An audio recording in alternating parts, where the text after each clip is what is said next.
j'exprime toute ma gratitude à l'ensemble des pays amis et partenaires qui ont apporté leur soutien pour l'organisation de ce forum.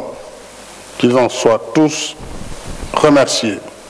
Ils témoignent ainsi de notre volonté commune de pérenniser le forum de Dakar comme cadre de réflexion pour contribuer à créer les conditions d'une paix durable en Afrique, une paix sans laquelle ni la stabilité politique, ni le développement économique ne sont possibles. Dans un monde d'interdépendance, nos intérêts sont liés, vous l'avez rappelé. Ce qui touche les uns affecte les autres. Cela nous engage à travailler ensemble pour trouver des solutions durables aux défis sécuritaires de l'Afrique, partie intégrante des défis sécuritaires du monde.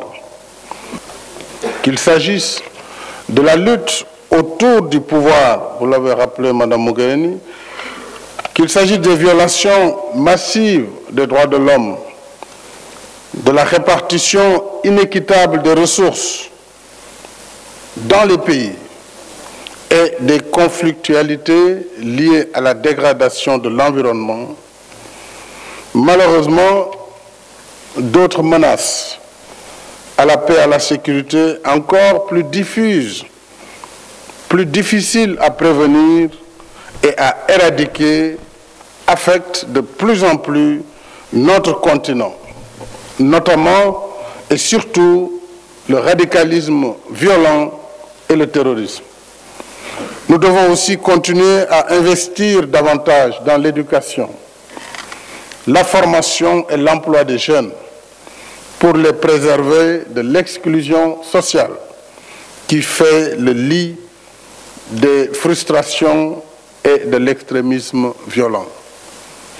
Mais le défaut de formation et la pauvreté à eux seuls n'expliquent pas toutes les dérives extrémistes. C'est un constat simpliste qui ne peut expliquer pourquoi de jeunes gens qui ont reçu la meilleure formation à l'école moderne, qui gagnent bien leur vie et qui sont issus de familles aisées, abandonnent tout et vont combattre avec des groupes terroristes pour des causes auxquelles ils sont parfaitement étrangers. C'est dire que la lutte contre l'extrémisme nécessite aussi et surtout une éducation et une formation spirituelle, et vous l'avez rappelé, Jean-Yves, qui déconstruisent les rhétoriques et les manipulations de conscience dont la jeunesse constitue la proie la plus facile. C'est pourquoi j'ai souhaité que le Forum de Dakar inscrive à son ordre du jour la réponse doctrinale et intellectuelle de l'islam au discours extrémiste. Il n'y a pas de doute que l'extrémisme n'a aucune place en islam. Aucune place.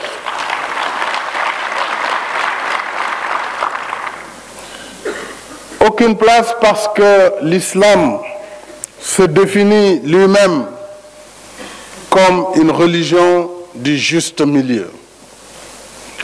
Dans la continuité du monothéisme, l'islam fait corps avec la raison.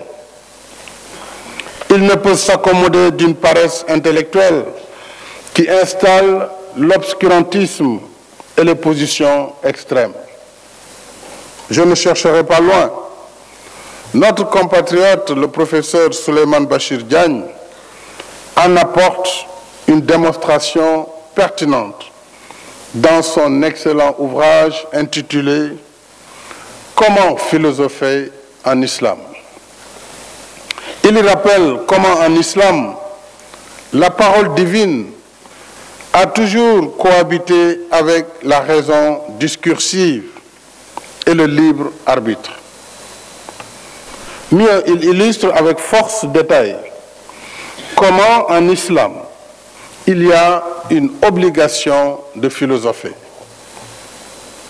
De nombreux versets du Coran en attestent, qui exaltent la faculté cognitive de l'homme, comme la sourate 39, verset 9, dit « Ceux qui savent et les ignorants sont-ils égaux?